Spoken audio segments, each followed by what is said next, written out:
Imagino que estarás pensando que te has equivocado de canal, esperando quizá encontrar una receta de cocina exótica. Sin embargo, te aseguro que no te has confundido. Hoy te traigo un relato de brujería basado en hechos reales que estoy segura te dejará sorprendido. Te recuerdo que las historias son originales del canal. Si te agrada mi contenido, solo tienes que suscribirte para que tengas protección contra el aburrimiento. Sin más preámbulo, vivamos juntos con el miedo.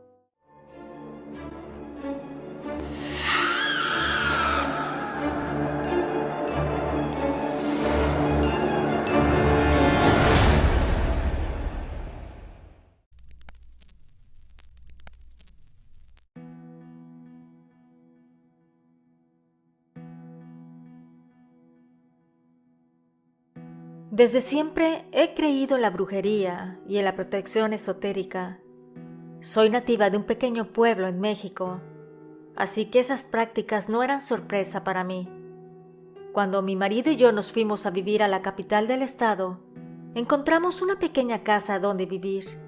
Era acogedora y económica, ideal para tener una familia y tal vez a futuro, con dinero ahorrado de ambos, adquirir una casa propia.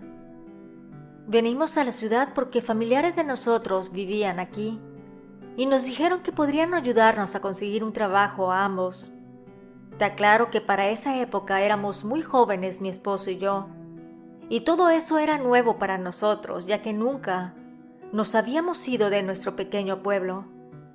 Los parientes de Diego, mi esposo, nos consiguieron trabajo en una casa. Él sería chofer de la señora porque ella no manejaba, y yo ayudaría a hacer los quehaceres domésticos. Así que eso nos vendría de maravilla, trabajaríamos juntos. Así que nos iríamos y regresaríamos a la misma hora. La señora era muy buena con nosotros. Tenía varios hijos, pero solamente una hija estaba soltera, ya que tenía apenas 14 años de edad. Doña Ángeles, la patrona, nos dijo que un día sufrió un accidente automovilístico y desde entonces decidió no manejar nuevamente, así que era necesario un chofer para poder moverse. Lo bueno fue que Diego había aprendido a manejar desde joven porque era ayudante en una tiendita del pueblo y su patrón le enseñó a manejar una camionetita destartalada, así que solo necesitaba sacar su licencia. La señora era esposa de un funcionario de gobierno, por lo que tenía muchas actividades importantes por realizar cada día, y no solo por el puesto de su esposo, sino porque también había heredado de sus padres una fábrica. Nuestra vida en la ciudad comenzó a tomar forma con el paso de los días, y a pesar de que nuestra diferencia cultural era grande, nos fuimos adaptando a las nuevas costumbres de los dueños de la casa. Nos sentíamos agradecidos por la oportunidad que se nos había brindado. Doña Ángeles era una mujer de carácter fuerte pero justa. Siempre nos trató con respeto y a medida que pasaba el tiempo comenzó a confiarnos más responsabilidades. Nos hizo sentir parte de su hogar y nos presentó a sus hijos mayores, quienes también al conocernos nos acogieron con amabilidad. La señora, con el paso del tiempo, se sintió muy contenta y feliz con nuestro desempeño, al grado de que nos invitó a que fuéramos a vivir a su gran mansión. Ella tenía una señora de manera fija, es decir, vivía con ellos. Cada cierto tiempo salía a visitar a sus familiares, pero quería que nosotros también viviéramos ahí. Eso para ayudarnos, ya que no pagaríamos renta y los alimentos serían por cuenta de ella. Mi esposo y yo, sorprendidos, aceptamos porque eso significaba que podríamos ahorrar más dinero para nuestro futuro. Entonces la señora inmediatamente mandó a construir un pequeño departamento en una parte del jardín trasero, independiente de la casa pero a la vez conectada con la misma. Con el paso del tiempo, nuestro lazo con la familia creció aún más, al grado de que la señora nos exhortó a que regresáramos a la escuela, que termináramos de estudiar la secundaria, después la preparatoria y si queríamos, nos apoyaría con la universidad o alguna carrera técnica que quisiéramos. En la casa usualmente habían fiestas o reuniones debido al cargo político del marido. Doña Ángeles coordinaba todo lo necesario para que se hiciera a la perfección. Y con sus enseñanzas también fui aprendiendo el oficio, si así se pudiera llamar. Empecé a agarrarle gusto a esto de organizar fiestas, así que me volví su aprendiz. Una noche de esas en que se celebraban reuniones en la casa, salí para ayudar en lo que se necesitara. Aunque habían meseros para atender a los invitados, a veces salía para asegurarme de que todo estuviera en orden. En ese momento me acerqué a un grupo de mujeres para preguntarles si deseaban algún bocadillo más mientras esperaban la cena. Fue entonces cuando escuché a una de las mejores amigas de Doña Ángeles hablar sobre ella. Le comentaba a las otras 3 señoras que mi patrona estaba vestida de manera impropia, que el vestido rojo que llevaba resaltaba lo ordinario y que debería de mirarse al espejo porque, según ella, una mujer de su edad no se debería vestir así. Añadió que no importaba cuántas dietas hiciera o cuántas horas pasara en el gimnasio, siempre sería la misma mujer que llegó del rancho. Al escuchar esas palabras, sentí una oleada de indignación y el impulso de abofetear a esa mujer. Las otras señoras, por su parte, continuaban expresando opiniones negativas sobre la apariencia de Doña Ángeles. La situación me provocó una mezcla de enojo y tristeza, pero decidí mantener la compostura y regresar al interior de la cocina para continuar con mis labores sin revelar lo que había escuchado. Cuando llegó la hora de la cena, se sentaron los invitados a la mesa del comedor. Doña Ángeles, o como le decimos de cariño, Doña Angie, se sentó a un lado de su esposo. Después los meseros fueron llevando la ensalada y demás platos para los comensales. Mi patrona estaba sentada justamente al lado de aquella mujer alacrán. Veía cómo platicaba con ella con una naturalidad que me daba coraje. Cuando Doña Angie volteaba a ver a su esposo o a la persona de enfrente, la alacrancita se secreteaba con una de sus amigas chismosas que tenía a un lado. Yo sabía que estaban hablando de mi patrona, así que decidí hacer algo al respecto. Cuando se iba a servir el postre, yo ayudé muy amablemente a los meseros para servirlo. Y cuando estaba a un lado de esa viborita, se me resbaló el plato del pastel de limón, embarrando su lindo y fino vestido negro con el merengue. Yo estaba muy seria y la mujer se puso como energúmena. Sacó el cobre y gritó cosas muy hirientes. Eso hizo que quedara en ridículo ante los presentes. Yo me disculpé, sin embargo, me fui muy contenta a la cocina. Cuando todos se fueron, me acerqué a Doña Angie para pedirle una disculpa. Ella me dijo que los accidentes pasaban, que no me preocupara. Entonces no me aguanté y le dije lo que escuché. No se lo dije tan feo como sus amigas decían, pero sí le dije que hablaban mal de ella a sus espaldas. Que no se me hizo correcto que en su propia casa hablaran mal de ella, si ella con todas era muy amable, además de que hacía muchas obras de caridad. ¿Cómo se comportaban de esta manera? Mi patrona, muy sabia, me dijo que no me preocupara, que en ese medio había mucha envidia, y mientras no se metieran con ella directamente, dejaría que se enrollen y saquen su veneno. Nos empezamos a reír y ahí me dijo que si quería un pedazo del pastel de limón, que me sentara con ella a comer un trozo. Yo le dije que sí, y nos quedamos las dos platicando una media hora aproximadamente. Esa señora con todos era una fina persona. Sin embargo, entendí lo que ella me dijo, que solo eran amistades por el puesto de su esposo nada más. Como a los 2 meses de este suceso, vi que Doña Angie estaba sentada en el comedor. Yo me acerqué para ofrecerle una taza de café. Cuando se lo llevé, pude notar que estaba preocupada. Le pregunté si estaba bien. Ella me dijo que no, que se sentía muy mal. porque había descubierto que algunas personas de su círculo social, incluyendo a la mujer que antes criticaba su vestimenta, estaban hablando a sus espaldas y cuestionando su capacidad para liderar la empresa familiar, y de cómo su padre, de no tener nada, llegó a levantar aquella fábrica. Cuestionaban la integridad de su familia, además de que hablaban de manera despectiva sobre sus decisiones, y que lo que más le dolía era que insinuaban que su posición era gracias solamente al estatus de su esposo.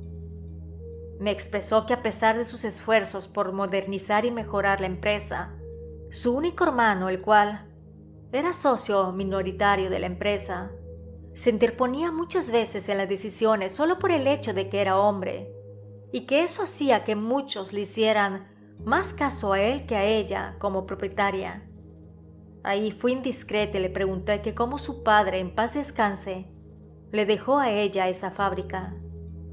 Doña Angie me dijo que su hermano era muy joven y le gustaba beber, que no había terminado los estudios y que ella siempre fue muy estudiosa y se empapó desde joven en las actividades de su papá, que era cierto que él venía de un pueblo y no tenía dinero, pero poco a poco fue levantando su pequeño negocio que inició vendiendo telas en la calle hace muchos años, y que si al día de hoy es lo que es, era por el trabajo y el esfuerzo. Sentía que se le juzgaba más por su apariencia y su origen que por sus habilidades y persona en sí. Que si se llegó a casar con su esposo no fue por interés. Al contrario, cuando ella lo conoció él no tenía nada, y fue que gracias a su apoyo él había logrado escalar en la política. Que en general no le importaban los comentarios, pero que habían días que sí lo sentía mucho más. ¿Cómo es que toda una vida de trabajo se vea minimizada por estereotipos tontos? Y si ellos tienen el dinero que tienen, es porque ambos lo habían trabajado juntos. Esa noche me acosté en la cama y platiqué con mi esposo. Le dije que me sentía mal por doña Angie, que ella era una buena mujer y que me daba mucho coraje lo que le estaba pasando, pero que no quería dejar a un lado la situación. Al día siguiente le dije a mi patrona que necesitaba irme a mi pueblo, que regresaría en un par de días, que era urgente. Ella me dijo que estaba bien, que mi esposo podía llevarme a la estación y que avisara cuando llegara para que él fuera por mí. Me marché a mi pueblo.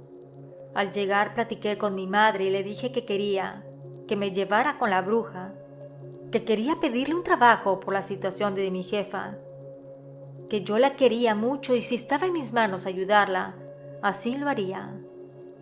Mi mamá inmediatamente dejó todo lo que estaba haciendo y me llevó con aquella mujer. Cuando llegamos vi una larga fila de personas esperando para ser atendidos, así que nos sentamos donde pudimos a esperar nuestro turno. Cuando la mujer nos invitó a pasar a su lugar de trabajo, le dije que venía no para pedir un trabajo de brujería para mi persona, sino un trabajo de brujería para mi patrona, que ella era muy buena y trabajadora, y me llenaba de coraje cómo la gente por envidia hablaba mal de ella. Así que decidí venir a verla para pedirle un trabajo en donde las malas lenguas se callaran. La señora se empezó a reír y me dijo que era poco usual que vinieran las personas a pedir un trabajo para otros.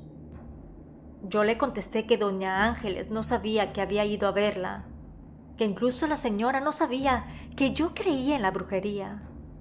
Simplemente quería ayudarla de manera desinteresada.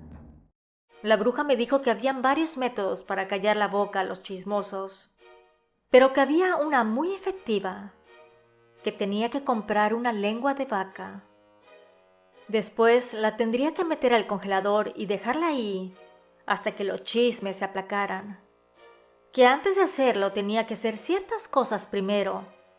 Esas no te las voy a revelar porque siento que no es correcto. Pero que ese trabajo era muy efectivo. Que ella en el pueblo haría un par de rituales de protección para doña Angie.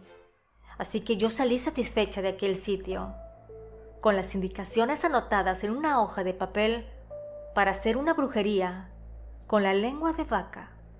Pensaba que ahora era mi turno de cuidar a la señora, ya que cuando la necesitábamos ella siempre estaba ahí para nosotros. Al día siguiente regresé a la ciudad. Mi marido estaba esperándome en la terminal de autobuses, pero antes de llegar a la casa le pedí que pasara a una carnicería. Tenía que comprar la lengua de vaca para mi trabajo brujeril. Cuando llegué a la casa, doña Ángeles me saludó. Me dijo que era un gusto verme llegar sana y salva, que me había extrañado. Yo no le dije nada absolutamente de lo que había hecho. Solamente le dije que estaba feliz de haber llegado a la casa, que le agradecía haberme dado la oportunidad de ir a mi pueblo. Ella se retiró a hacer sus actividades y yo inmediatamente guardé la lengua de vaca en el refrigerador. Tenía que esperar a la noche para hacer el ritual antes de meterla a congelar. Al caer la noche, todos se acostaron a descansar y yo me quedé un rato más en la cocina. Le dije a la señora que cerraría yo la puerta al salir, que iba a adelantar la comida del día siguiente. Cuando ella se fue, saqué la lengua del refrigerador, la extendí y saqué las oraciones que me dio la bruja, además de un papelito donde anoté el nombre de la señora chismosa. Posteriormente hice lo necesario. Cuando terminé, guardé aquella lengua de vaca en el congelador, muy en el fondo para que nadie la pudiera ver. Fueron pasando los días y noté a mi patrona más tranquila, se veía hasta más feliz. A mí me dio mucho gusto que estuviera de mejor humor y más animada.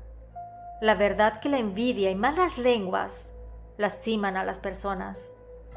Así que yo no iba a permitir que sufriera por aquella víbora. Pero canté muy pronto victoria, porque nuevamente doña Angie recayó. La veía agobiada. Me dijo que su hermano estaba causándole muchos problemas porque no quería firmar el acuerdo donde él se iba de la compañía.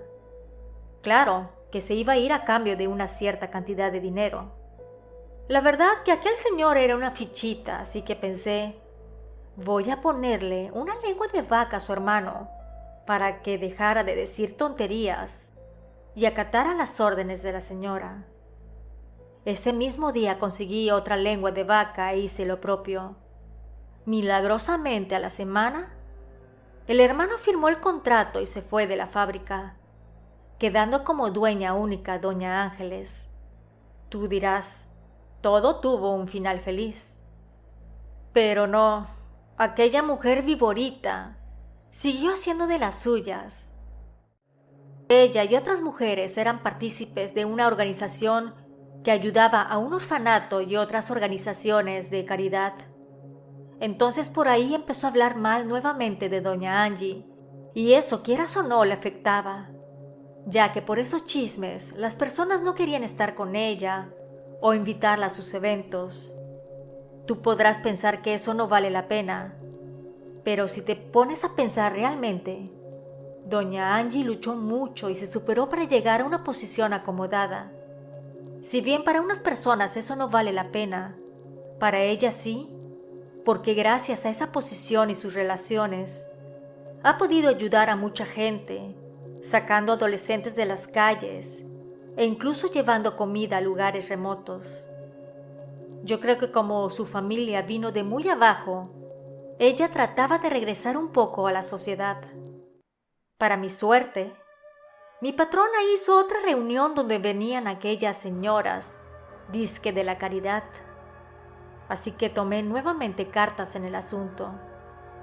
Aquella lengua congelada con el nombre de la mujer viborita, la cociné, y en vez de darle la carne que se servía como los demás comensales, a ella le di un trozo de esa lengua. Además de que compré otra lengua de vaca e hice un nuevo trabajo. Pero ahora aquella lengua la retorcí muy fuerte.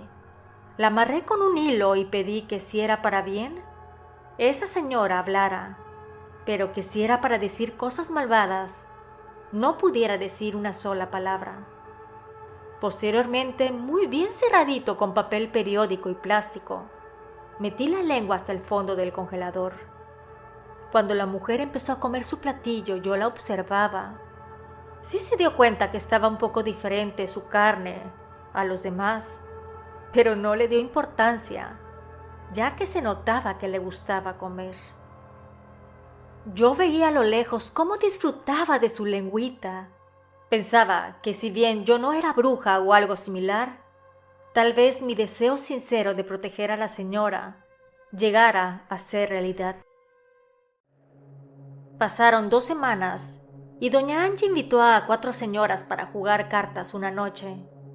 Entre las asistentes vendría aquella señora, la envidiosilla, ya sabes. Yo acomodé muy bien la mesa para que jugaran y dejé los refrigerios listos para que ellas pudieran servirse cuando lo desearan, como a la señora le gustaba. A la hora que empezaron a jugar, doña Ángeles me llamó para pedir que le llevara más refresco y hielo. Inmediatamente fui para llevar lo solicitado, cuando me percaté de que la señora envidiosa hablaba muy ronca. Yo me sorprendí. Escuchaba cómo su voz se asemejaba a una persona que fumaba mucho. Era ronca y tosía. Yo no dije nada. Después de mi actividad encomendada me retiré a la cocina. Como a las 11:30 de la noche me acerqué a doña Ángeles para preguntarle si necesitaba algo más.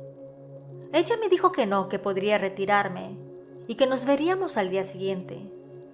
Acá cabe aclarar que cuando tenía sus reuniones me desvelaba ayudándole, pero a la mañana siguiente me decía que me levantara más tarde, porque como te había dicho, había otra señora que ayudaba en el hogar. Así que para mí no era nada pesado, y estar encargada de las reuniones era algo que me gustaba mucho. Al día siguiente, a la hora de la comida, doña Ángeles llegó de la oficina y entró a la cocina para preguntar qué habíamos hecho de comer. Y ahí me atreví a preguntarle si sabía por qué estaba tan ronca su amiga. Ella me dijo que desde hacía varias semanas se sentía mal de la garganta y que fue con varios especialistas. Unos dicen que podría ser inicio de cáncer y otros desgaste en sus cuerdas vocales, que hay días en que puede hablar mejor que otros, que sentía lástima por la señora, pero que bueno, esperaba que pronto se mejorara. Yo pensaba, ¿será que yo le ocasioné aquella enfermedad? ¿Será que de verdad funcionó mi lengua de vaca? Pasaron un par de semanas cuando ya no aguanté y la lengua de vaca congelada la deseché a la basura, no sin antes desamarrarla. Pasó algún tiempo hasta que la señora envidiosilla regresó a una reunión en la casa de doña Ángeles. Ahí la noté cambiada, más amable y tranquila. Su voz mejoró un poco, pero siguió estando más ronca de lo normal. Supe que no tenía nada grave, pero que sí se quedó con esa secuela. Con el tiempo, se cambió de ciudad ya que su esposo se jubiló y decidieron irse a un lugar más cálido. Mi esposo y yo nos quedamos viviendo con la señora Ángeles. Además de que enviudó, tiene una enfermedad degenerativa, herencia de su madre. Así que nosotros llevamos un horario y organizamos su día para que realice algunas actividades. Me duele ver cómo olvida muchas cosas, pero con cariño nos hacemos cargo de ella. Sus hijos vienen a verla de vez en cuando. Sin embargo, el que más la visita es el hijo mayor, ya que él lleva las riendas de la fábrica. Mi esposo y yo tuvimos solamente una hija. Asiste a la preparatoria con miras de estudiar la universidad. Muchas gracias a la suscriptora por la confianza. Nos escuchamos pronto. ¿Y tú, vives con el miedo?